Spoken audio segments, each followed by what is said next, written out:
नमस्कार, स्वागत है आप सभी का द चर्चा 24 में। मैं आपके साथ कीर्ति गाबा। तो आइए नजर डालते हैं आज की एक खास पेशकश में। ऑनलाइन गेमिंग की लत।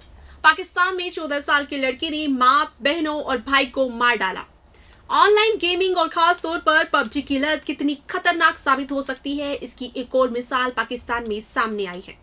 यहाँ पंजाब प्रांत की राजधानी लाहौर में 14 साल की लड़की ने मां, 2 बहनों और एक भाई को सोते वक्त गोलियों से भून दिया।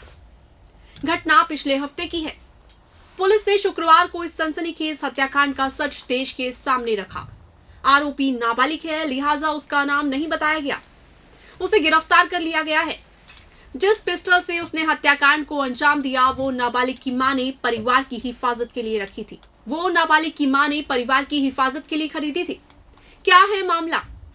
लाहौर के पौष इलाके खना में 45 साल की नाहिद मुबारक अपनी 2 बेटियों 17 और 11 साल के अलावा 2 बेटों 22 और 14 साल के साथ रहती थी। नाहिद तलाकशुदा थी और सरकारी हेल्थ डिपार्टमेंट में कर्मचारी थी। पिछले हफ्ते नाहिद, दोनों बेटियों और बड़े बेटे के शव उनके घर से बरामद किए गए थे। 14 साल के छोटे बेटे ने पड़ोसी से पुलिस को बुलाने की गुजारिश की थी। पूरे परिवार में 14 साल का यही लड़का बचा था, बाकी सबका कत्ल कर दिया गया था। पुलिस पर इस मामले का सुलझाने का काफी दबाव था। मीडिया में इस केस को लेकर काफी चर्चा हो रही थी। पुलिस ने कैसे खोला राज?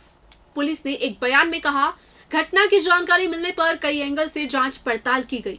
नाबालिग ने पड़ोसी से पुलिस को फोन करने को कहा था, जबकि घर में कई फोन थे।